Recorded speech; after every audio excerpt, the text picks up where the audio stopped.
नमस्कार दोस्तों, मैं मनोज मुसाफिर साहू नेशनल आवाज़ यूट्यूब चैनल पर आप सभी का स्वागत करता हूं। कल मैंने मध्य प्रदेश के बारे में बताया था कि मध्य प्रदेश की भाजपा और कांग्रेस ने तेली समाज को कितने टिकट दिए। आप सभी जानते हो कि मध्य प्रदेश हो, चाहे छत्तीसगढ़, चाहे उत्तर प्रदेश, चाहे बिहार, तेली समाज पूरी तरह से भाजपा को वोट देता है। मध्य प्रदेश में कल मैंने आपको बताया था कि 230 विधानसभा की सीटें थीं और उस 230 में पूरा समाज भाजपा को वोट देता है, लेकिन भाजपा ने एक भी टिकट नहीं दिया।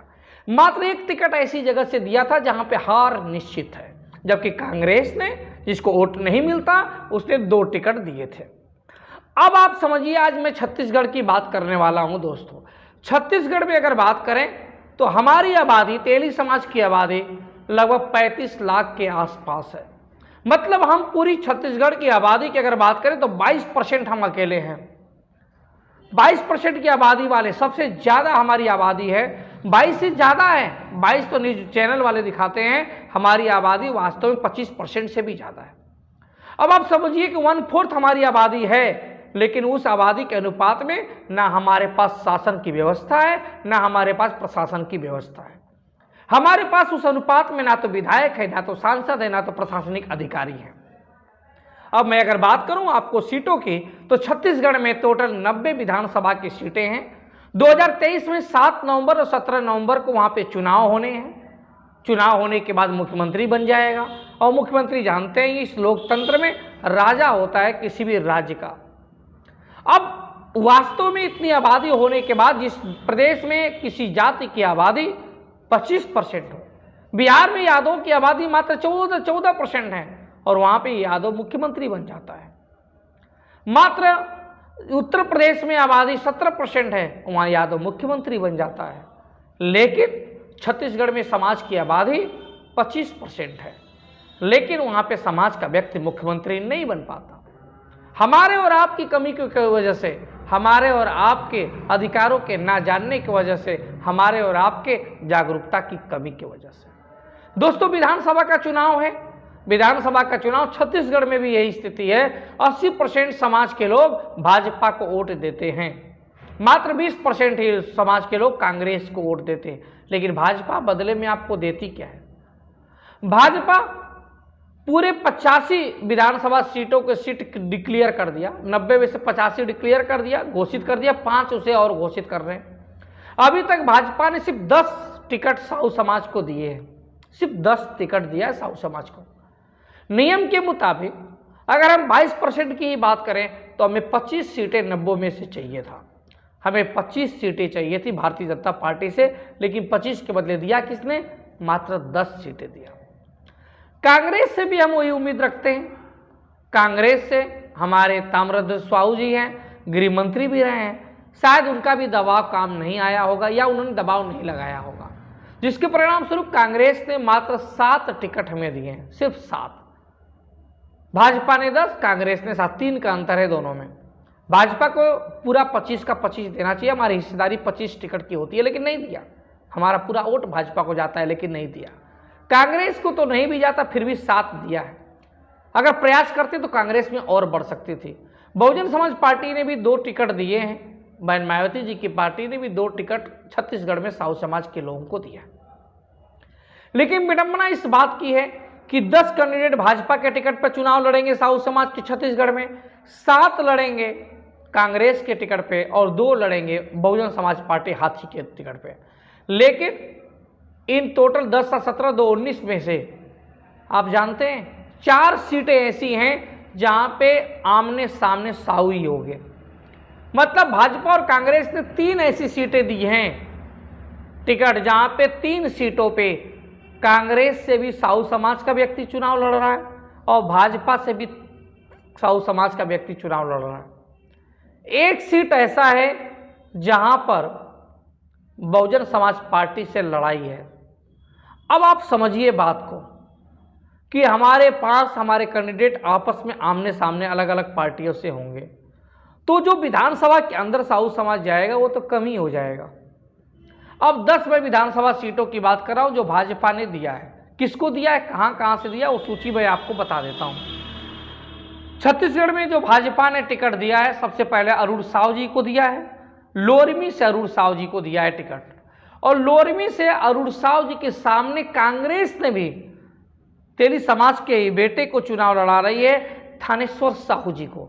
थानेश्वर साहू भी अच्छी कैंडिडेट है।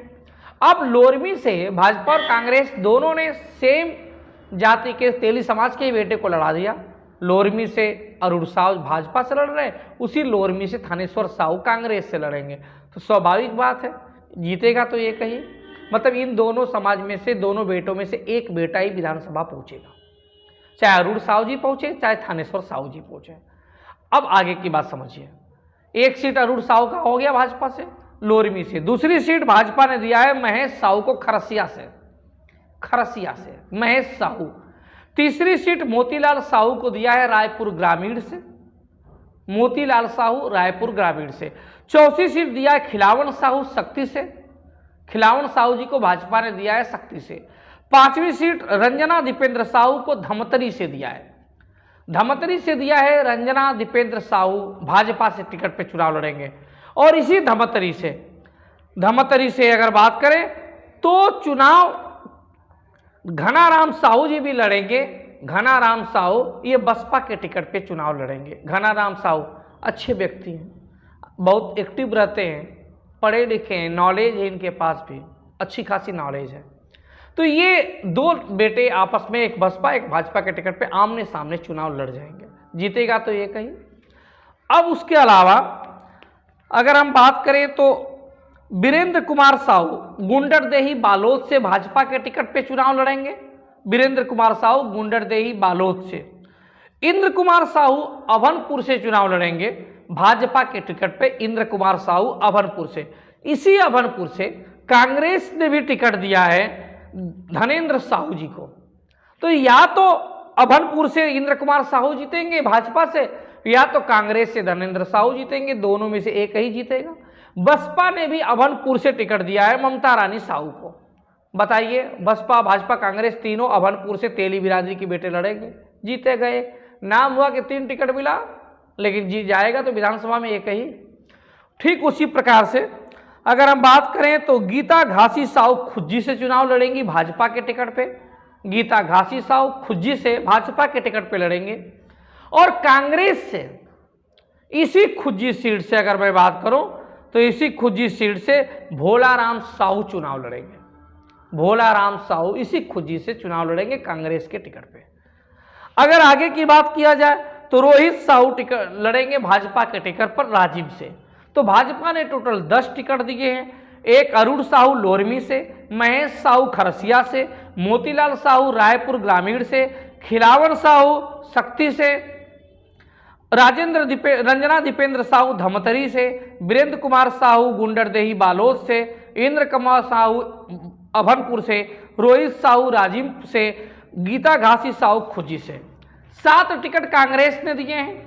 ताम्रध्वज साहू दुर्ग ग्रामीण से, दलेश्वर साहू डोंगर गांव से, भोलाराम साहू खुज्जी से, थानेश्वर साहू लोरमी से, बालेश्वर साहू जयजयपुर से, इंद्र कुमार साहू भाटापार से, धनेंद्र साहू अभनपुर से। भाजपा और कांग्रेस में 3 ऐसी सीटें हैं जिसमें लोरमी, अभनपुर और खुज्जी, जहां पे भाजपा और कांग्रेस दोनों से तेली समाज के बेटे आमने सामने होंगे।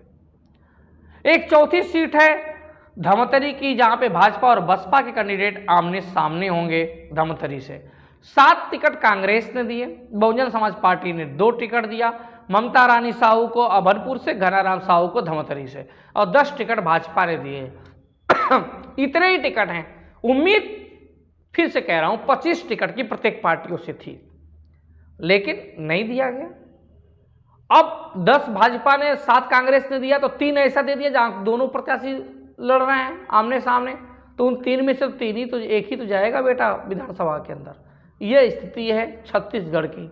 मेरा मुख्यमंत्री होना चाहिए, नहीं हो रहा है, समाज की एकजुटता ना होने के कारण। समझिए, बड़े नेताओं जो बड़े पद पे हैं, चाहे भाजपा में हो, प्रदेश अध्यक्ष हो, चाहे गृह मंत्री जी हों कांग्रेस से, इन लोगों को दबाव डालना चाहिए, अपने लोगों को ज़्यादा से ज़्यादा टिकट दिलाना चाहिए। लेकिन ऐसा नहीं होता है, क्योंकि मैं बार बार कहता हूँ, समाज में अभी कोई कांशीराम पैदा नहीं हुआ, समाज में अभी अंबेडकर पैदा नहीं हुआ, समाज में सब सेल्फी स्वार्थी अपने लिए जीने वाले लोग ही अभी तक उत्तर प्रदेश, बिहार, छत्तीसगढ़, राजस्थान में, मध्य प्रदेश में पैदा हुए हैं, होते रहे हैं।